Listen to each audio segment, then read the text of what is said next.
자, 이제 우리 유경동 총장님 나오셔서 하나님의 사랑이라고 하는 제목으로 큰 은혜를 우리에게 끼쳐 주실 텐데, 총장님 나오실 때 큰 박수로 환영해 주시기 바랍니다. 네.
할렐루야. 우리 전농감리교회, 또 제가 존경하고 사랑하는 우리 이광섭 목사님 섬기시는 교회 성도님들 이렇게 찾아뵙게 돼서 감사드립니다. 제가 교회 오니까 우리 감리교회 제가 좋아하고 또 사랑하는 동문 목사님들이 많이 계십니다. 우리 진광수 목사님 또 계시고, 이윤경 박사님, 이형규 박사님, 그다음에 우리 조미연 전도사님 라오스로 가시는데 또 가르치던 제자. 우리 감리교 신학대학교는 현재 학부 대학원 1200명의 학생들이 열심히 수학을 하고 있습니다. 제가 좋아하는 표현 중에 한 어린아이가 크기 위해서는 한 마을이 필요하다는 그런 표현이 있습니다. 전 세계가 지금 82억이 돼가고 있습니다. 저희 감리교 신학대학교 신학과만 있는데요, 1200명의 학생들이 미래의 목회자가 되기 위해서 열심히 수학하는데, 특별히 우리 자랑스럽고 또 잘 알려진 우리 전농 감리교회 성도님들은 우리 예비 목회자들을 위한 영적 마을의 역할을 해주실 줄 믿습니다. 기도하실 때 감신대에 있는 예비 목사님들이 전 세계로 나아가서 주님이 부탁하신 복음의 구령 사업에 최선을 다하게 해달라고, 우리 이광섭 목사님과 같은 훌륭한 목사님들이 계속 배출될 수 있게 해달라고 기도해 주시면 감사하겠습니다. 고맙습니다. 저는 오늘 하나님의 사랑이라는 제목으로 짧게 은혜의 말씀을 나누고자 합니다. 제가 학교에서 가르치고 있는 과목이 기독교 윤리입니다. 기독교 윤리 그 주제 중에 최근까지 굉장히 핫한 이슈라고도 할 수 있는데요, 그 학문의 내용이 미래학이라고 하는 내용이었습니다. futurology, 그러니까 미래에 무슨 일이 벌어질 것인가. 그래가지고 정치, 경제, 사회, 문화 각 분야에서 수많은 논문들이 쏟아졌습니다. 핵심은 이겁니다. 지난 2000년을 돌이켜보고 새로운 1000년, 저희가 지금 새로운 1000년에 들어온 지 벌써 25년이 됐는데요, 새로운 1000년이 과거보다 더 의미가 있고 행복하려면 인류 사회는 뭘 준비해야 되는가, 굉장히 의미 있는 주제였습니다. 물론 정치는 권력의 분배가 어떻게 이루어질 것인가, 경제는 빈부의 격차를 어떻게 해소할 것인가, 과학은 인간의 생명을 어떻게 질병이 없는 그런 생명체로 유지할 것인가, 각 분야마다 굉장히 의미 있는 논문들을 이제 내놓았는데요. 결론 부분에 각 학자들이 하고 있는 공통된 문장을 하나 발견하게 됐습니다. 그것은 뭐냐 하면 진짜 인류 사회가 희망이 있으려면 과거의 실수를 반복하지 않는다는 조건하에 가능하다. 우리 성도님들이 혹시 미국의 한 영화인데요. 그 영화의 제목이 Back to the Future. 제가 어렸을 적에 그 영화를 보면서 짧은 영어 실력으로 이 제목이 잘못됐나? 왜 미래를 가는데 과거로 가는 게 이게 뭔가 했는데 뭐 아시다시피 내용은 자기 앞에 닥친 불행, 공동체 앞에 닥친 어떤 절망적인 문제를 해결하려면 과거로 가서 타임머신을 타고 과거의 어떤 부분을 정리를 해야 미래의 희망이 있다고 하는 오락물이나 학문적인 내용이나 결국 우리의 인류의 미래는 앞에 무슨 유토피아 같은 세계가 우리에게 다가오는 것이 아니라 우리가 지금까지 살아온 과거에서 잘못된 것을 어떻게 시정해야 될 것인가, 이것이 우리에게 희망이 있는 사회라는 것이죠. 저희가 2025년을 살고 있는데 지금 우리가 살고 있는 현 세계는 어떻습니까? 전쟁이 지금 벌어지고 있고요. 환경의 파괴, 생태계의 파괴, 질병, 끊임없이 깨어지는, 전 세계 82억 중에 100명 중에 1명이 난민의 지위에 있습니다. 국적은 있지만 노동력을 통해서 국경을 넘어들고 독재를 피하기 위해서 국경을 넘어들고 해상에서 방황하는, 도대체 인간의 미래가 지금 희망이 있는 걸까요? 제 부족한 신앙의 눈으로 볼 때 굳이 신앙적인 얘기를 하지 않고서라도 인류의 미래가 과연 있는가? 신앙의 문제로 들어와서도 마찬가지입니다. 과연 오늘보다는 내일, 나보다는 나 때보다는 내 후손들이 진짜 희망이 있는 사회를 살 것인가? 똑같은 질문입니다.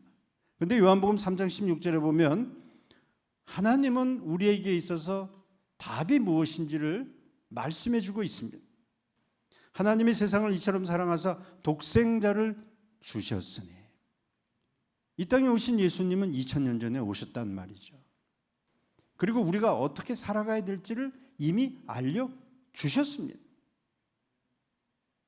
제가 어렸을 적에 살던 고향이 강원도 철원이었습니다. 어느 한 해 비가 3월서부터 한 방울도 내리지 않아서, 그때만 하더라도 하늘에서 떨어지는 비로 천수답이라 그래가지고요, 그 비가 와야지만 논농사, 밭농사가 가능한데 철원 평야가 좀 컸거든요. 근데 비가 한 방울도 안 오니까 이게 어떻게 됐겠습니까? 온 마을 분들이 그 한탄강 마른 강줄기에 있는 물을 논에다가 밭에다가 물줄기를 끌어가지고 물을 퍼 나르는데요. 이게 얼마나 힘든 일이겠습니까? 저희 같은 어린이들은 아무것도 도울 것이 없고 동네에 수백 명의 어르신이 나와서 강에 있는 물을 끌어올리는 모습을 보다가 이제 집으로 돌아오고 하는데, 제가 어느 날 집으로 돌아오다가 이상한 장면을 목격하게 됐습니다. 제가 그렇게 많은 개미떼들을, 뭐 수만 마리의 개미들이 그 논바닥 옆으로 나와가지고 그 굴 안에 죽어가는 새끼들을 위해서 마른 그 풀잎을 갉아가지고 그냥 굴 속에 들어갔다 나왔다 수만 마리. 얘네들도 굶어 죽게 생긴 거죠. 근데 저는 어리니까 길 옆을 지나가다가 걱정이 생겼습니다. 왜냐하면 조금 있으면 이제 저쪽에서 어르신들이 끄는 물줄기가 이 개미떼가 있는 굴을 지나가게 생긴 거예요. 수만 마리. 제가 걱정이 돼서 이 개미들을 살릴 수 있는 방법이 뭘까? 제가 어렸을 적의 기억이지만 그래도 짧은 머리에 한 3가지가 생각이 났습니다. 첫째, 제가 개미들을 설득해야 됩니다.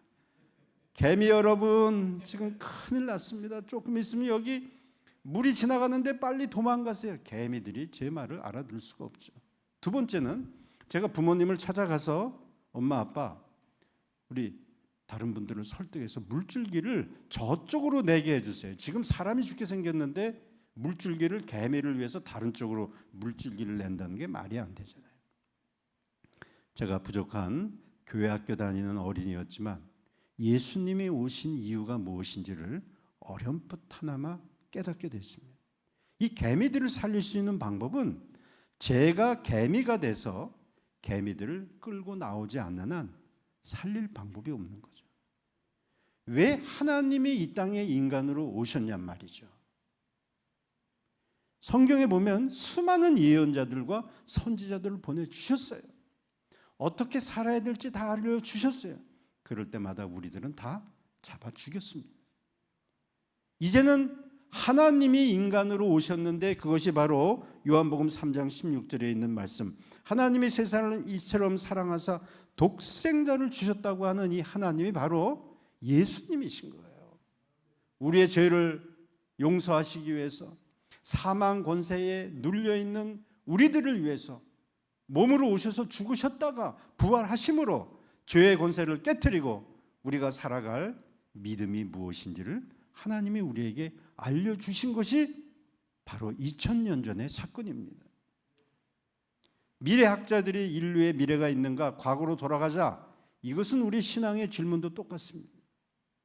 저희를 이 땅에 생명을 있게 하시고 지금까지 주님을 사랑한다고 쫓아가면서 늘 사랑에 실패했던, 이 하나님의 실패했던 그 사랑을 되돌이켜서 하나님의 사랑을 붙들지 않는 한, 그 사랑만이 답이라고 우리가 고백하지 않는 한 우리의 미래는 없습니다. 제가 이제 소속교회에서 가끔 이제 설교를 부탁을 받는데요. 어느 한 번은 유치부 설교를 부탁을 받았어요. 제가 중고등부 설교까지는 어떻게 해보겠는데 이 유치원 애들을 뭐 말귀를 알아들어야지 어떻게 해요. 그래가지고 주머니에다가 초콜릿하고 그냥 사탕을 잔뜩 집어넣고 짧은 5분 설교에 제가 아이들을 집중하기 위해서 막 초콜릿도 주고 사탕도 주고 그러면서 하나님의 나라가 얼마나 아름다운지, 우리가 이제 이 땅에 살다가 이제 궁극적으로는 다 하나님의 나라에 간다는 것을 아이들이 알아들을 수 있는 말로 잘 설명을 했습니다. 설교 끝나고는 애들한테 교육용으로 좀 물어봐야 되잖아요.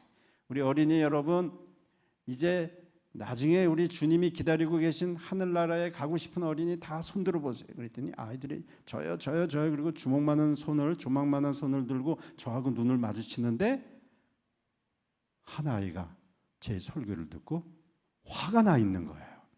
팔짱을 딱 끼고 저를 쳐다보지도 않고 45도 각도로 하고, 제가 아니 설교에 아이가 시험 받을 만한 내용을 말한 것이 없는데 얘는 제 설교를 듣고 시험을 당한 거예요. 이게 제가 연자맷돌을 목에다 매달고 지금 죽어야 되는 그런 상황까지 아이가 실족을 했으니 어떻게 해요? 끝나고 물어봤어야 되는데 제가 하도 궁금해서 그 어린이 이름이 영광이라는 어린이였어요. 이름이 하나님 앞에 영광 돌리라고 영광이라고 지어주셨는데 얘는 설교 듣다가 지금 시험에 들었으니 제가 우리 영광의 어린이는 천국 가기 싫어요? 너무 궁금해서 물어봤어요. 그랬더니 얘가 이러는 거예요. 얘가 가면 난 안 가요. 그러는 거예요. 이게 어떻게 된 건가 하고 상황이 파악이 됐어요. 유치원 안에 자기가 좋아하는 여자 짝꿍이 있었거든요. 근데 자기 라이벌이 있는 거예요. 유치원만 오면 그냥 걔 마음이 얼마나 복잡하겠어요. 그 여자애랑 둘이서 짝꿍하고 재미있게 놀고 싶은데 라이벌이 생겼으니 사실 천국 가고 싶었거든요. 그래서 손 들려고 딱 준비하는데 자기 라이벌이 먼저 손을 탁 들어버린 거예요. 그러니까 얘가 고민했겠죠. 이 상태에서 천국 가면 그게 천국이겠어요? 지옥이겠어요? 난 안 가겠다는 거예요. 얘가 가면. 근데 어렸을 적에 그 어린아이의 동심의 아이의 표현이지만 저한테 굉장히 그것이 교훈이 되는 겁니다. 저희가 사실 이 땅에 수많은 문제를 가지고 살아가는데 그 궁극적인 해답이 그것이 무엇이든지 이 땅에 오신 하나님의 사랑의 해답이 되지 않으면 해결할 수 없다는 겁니다. 하나님의 사랑은 명사가 아니었습니다. 뭐 추상적인 명사가 아닙니다. 자기 몸을 가지고 이 땅에 오셔서 우리가 그를 모욕하고 돌로 그를 치고 채찍으로 치고 그를 따른다고 해놨고 다 도망갈 줄 알면서도 하나님은 이 땅에 오셨습니다. 그리고 우리를 끝까지 사랑하셨습니다. 2000년 전에 오신 이 예수님이 바로 우리의 미래의 해답이 되는 줄을 믿습니다. 우리 사랑하는 성도님들의 문제 하나하나의 근원적인 해답은 바로 살아계신 하나님, 2000년 전에 오신 우리 주 예수 그리스도가 됨을 믿습니다. 오늘 성경 본문에는 하나님이 세상을 이처럼 하사 독생자를 주셨으니, 그런데 이 독생자를 주신 그 하나님에 대한 사랑은 우리가 응답할 수 있는 유일한 방법은 그를 믿는 믿음 외에는 없습니다. 1738년은 웨슬리 목사님이, 감리교회 창시자인 웨슬리 목사님이 미국에서 2년간 선교사 생활을 마치시고 잉글랜드, 영국으로 돌아오시던 해였습니다. 1월에 그분의 웨슬리 일기에 보면 나는 죽음의 절망과 공포에 쌓여 있었다, 불안에 쌓여 있었다, 이런 표현을 씁니다. 제가 그 전어를 읽으면서 아니 이분이 목사님인데 왜 갑자기 하나님을 모르는 분도 아닌데 이 무슨 불안과 공포에 쌓여 있는 건가? 그 일기에 보면 웨슬리 목사님은 이런 고백을 하십니다. 그동안 나의 믿음은 하나님에 대한 믿음이었지 예수 그리스도에 대한 믿음이 아니었다. 아니 그럼 하나님 따로 계시고 예수님 따로 계시고 그게 아니고요. 자기가 그동안 살아왔던 믿음의 내용을 가만히 봤더니 자기의 의, 자기의 경험, 자기의 지식, 자기의 인간관계, 그런 거를 가지고 하나님을 따른 것을 발견하게 된 거예요. 그래서 웨슬리 목사님은 1738년 5월에 올더스 게이트의 체험이 있었지만 1월에 이미 하나님을 믿는 것이 무엇인지에 대한 분명한 해답을 다시 가지게 됩니다. 그것은 믿음이라고 하는 것은 나를 위해서 십자가에 달려 돌아가신 예수 그리스도의 보혈의 피를 의지하는 것, 그것만이 믿음이다. 할렐루야. 우리가 주님을 따른다고 하면서 얼마나 여러 가지 조건을 가지고 따라갑니까? 제가요, 부족한 교수로서 학교에 이제 학생들을 지도하면서 이제 이 남학생들에게는 특별히 제가 좋은 의미로 좀 서비스하는 게 있는데요. 군대 가는 학생들이 목사 후보생임에도 불구하고 군대 가서 믿음 생활하기가 참 힘들 때가 많아요. 왜냐하면 국방의 의무를 하는데 어떤 땐 주일 예배도 못 드리고 뭐 신앙생활 못 할 수도 있죠. 그래서 휴가 나오는 학생들한테는 제가 군대 생활 어디서 하는지, 그리고 힘들게 하는 경우는 제가 가서 이제 위문 가는 경우도 많이 있었습니다. 어느 한 학생이 이제 감신대에서 이제 첫 번째 이제 휴가를 나왔는데 그냥 얼굴이 새까맣게 타고 그 사이에 그냥 몸이 쪼그라들고 아주 고생하는 게 그냥 티가 나요. 그래서 제가 안아주면서 너 군대 생활 어디서 하니? 예배는 잘 드리니? 그때는 몇 주간 예배를 못 드린 거예요. 뭐 그럴 수 있죠. 국방의 의무를 하는데. 그래 알았어. 내가 친구들하고 같이 가서 예배 드릴게. 어디니? 그랬더니 이 학생이 쭈뼛쭈뼛대면서 뭐 교수님 오시게요? 내가 지금 전국에 안 간 데가 없어. 얘기해. 그랬더니 그럼 오실 줄 믿습니다 그러는 거예요. 아니 이게 무슨 믿음이 필요하니? 그냥 가면 되지. 그랬더니 뭐라 그러냐면 저 백령도에 있습니다 그러는 거예요. 하고 한 데 많이 있는데 제가 배 타고 가다가 기절한 게 한두 번이 아니거든요. 백령도 그래가지고 기죽은 모습은 보이기 싫어서 그래 어떻게 가면 되니? 그랬더니 중대장님 번호를 가르쳐주면서 글로 인적 사항을 다 얘기하고 자기 친구들 데리고 오시면 된대요. 그래서 인적 사항 다 주고 이제 백령도 갈 날을 기다리는데 이게 배 타고 평상시 정상적으로 가면 4시간 반 거리인데요. 이게 어떤 때는 6시간도 걸려요. 이게 그러니 뭐 얼마나 이상한 일이 이제 벌어지기 일보 직전이죠. 근데 보름 전서부터 배가 안 뜨는 거예요. 14일, 13일, 12일. 내일 가는 날인데 오늘도 배가 안 떠요. 제가 기도가 왔다 갔다 그러더라고요. 주님 뭐 제가 안 가겠다는 게 아니고 뭐 주님 뜻하시는 대로 하세요. 이게 뭐 안 가겠다는 얘기하고 똑같죠. 하루만 참으면 제가 가기로 했는데 뭐 풍랑 때문에 못 가면 할 수 없죠. 새벽 6시만 돼야 뜨는지 안 뜨는지 알 수 있거든요. 새벽 6시에 조마조마한 마음으로 중대장님께 전화했는데 저는 뭐 그냥 뭐 저승사자 목소리 같았어요. 교수님, 오늘 드디어 배가 뜹니다. 저는 오늘 드디어 죽습니다. 뭐 인천에 가서 이제 배를 타고 가려는데 중대장님 문자 메시지가 하나 띵 하고 왔는데 제가 아직도 가지고 있어요. 문자 메시지 제목이 파도 타기 호흡법이에요. 내가 왜 이런 호흡법이 필요할까? 내가 내 숨 쉬면 되지. 배가요, 파도 타고 퉁치고 올라갔을 때 숨을 훅 들이마시고 배가 떨어지면 숨을 내뱉으래요. 이거 완전히 뭐 임산부 호흡이죠, 그냥. 근데 이렇게 숨을 쉴 수가 없어요. 배가 앞으로 가는 게 아니라 옆으로 갔다가 그냥 수없이 기절했다가 깼다가, 방금 전에 기절했는데 보면 얼마 안 됐어요.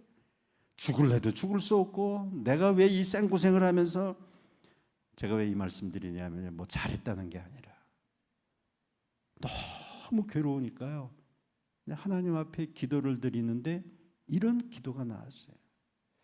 하나님은 무슨 심정을 가지고 이 땅에 오셨을까? 너무 제가 괴로우니까. 하나님은 다 아셨거든요.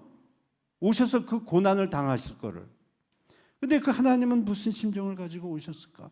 그때 주신 말씀이 요한복음 3장 16절 말씀이셨어요. 내가 너희들을 얼마나 사랑하는 줄 아느냐? 내가 인간의 몸으로 가서 너희들을 구원하기 위해서 갔다. 그거 아느냐?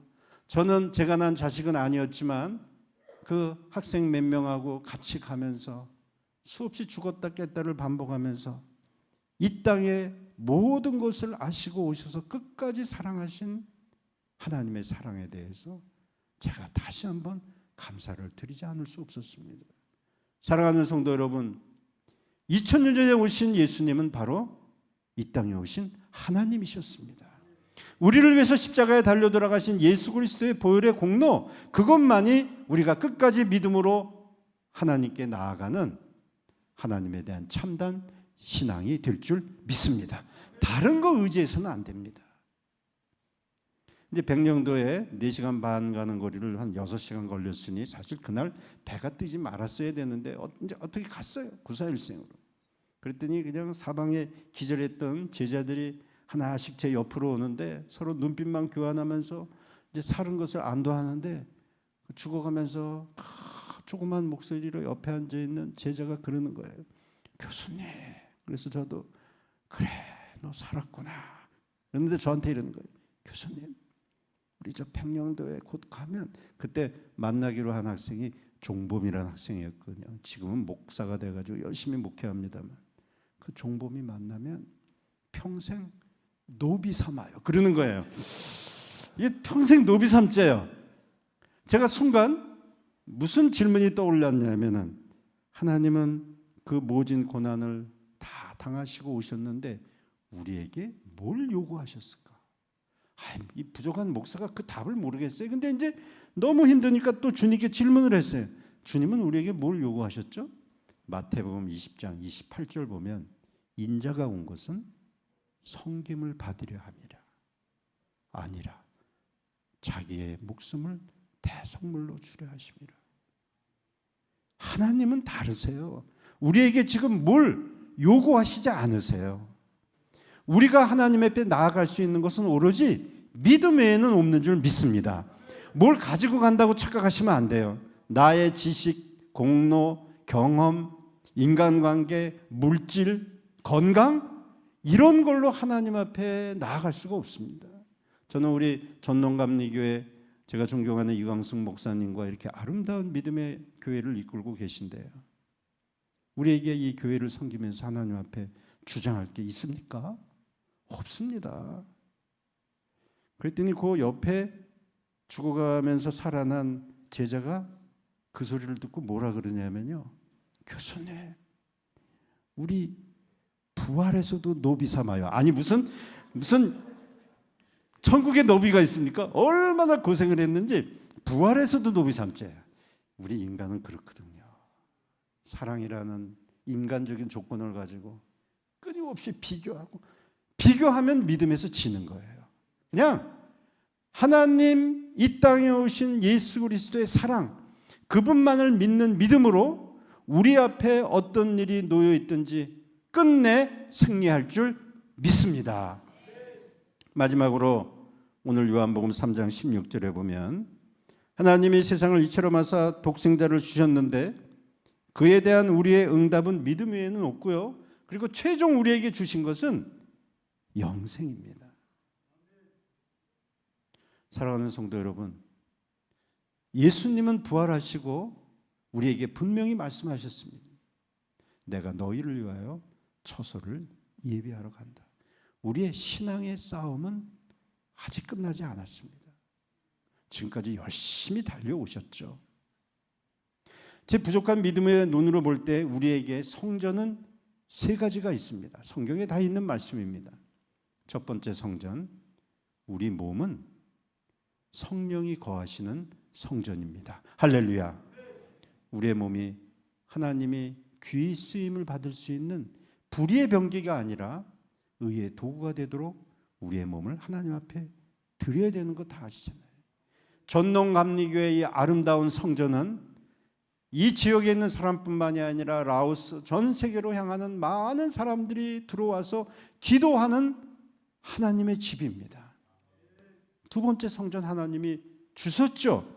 그런데요, 요한계시록 22장 22절에 보면 성 안에서 내가 성전을 보지 못하였으니 이는 주 하나님 곧 전능하신 이와 및 어린 양이 그 성전이십니다. 우리에게 남은 최후의 성전은 바로 성전 그 자체가 되시는 어린 양 예수 그리스도 하나님이십니다. 요한계시록의 저자는 그 환상을 이미 보았습니다. 결국 우리가 이 땅에 이 육신을 가지고 하나님이 주신 교회에서 믿음 생활을 열심히 하고 궁극적으로는 우리를 기다리고 계시는 저 새 예루살렘에 올라가서 예수 그리스도가 우리의 성전임을 고백하는 그 순간까지 믿음의 경주를 최선을 다해야 될 줄 믿습니다. 부족한 제가 잠깐 와서 우리 사랑하는 전농감리교회 성도님들에게 하나님의 사랑 세 가지를 부탁을 드렸습니다. 그 하나님의 사랑은 바꿀 수 없는 사랑입니다. 그 하나님의 사랑을 믿고 쫓아가는 우리에게 조건은 아무것도 없습니다. 우리를 위해서 십자가에 달려 돌아가신 예수 그리스도의 보혈의 피, 그리고 그 결국 최종 응답은 우리 여기에 있는 모든 성도님들이, 우리의 후손들이 다 같이 주님이 예비하신 그 성전에 올라가서 하나님께 영원히 찬양하고 경배하는 시간이 남은 줄 믿습니다. 이 믿음을 가지고 여러분의 미래, 여러분의 환경과 조건에 있지 않습니다. 다시 한번 하나님의 사랑과 예수 그리스도에 대한 완전한 믿음과 영생에 이를 때까지 최선을 다하시는 귀한 성도님들이 되시기를 주님의 이름으로 축복합니다.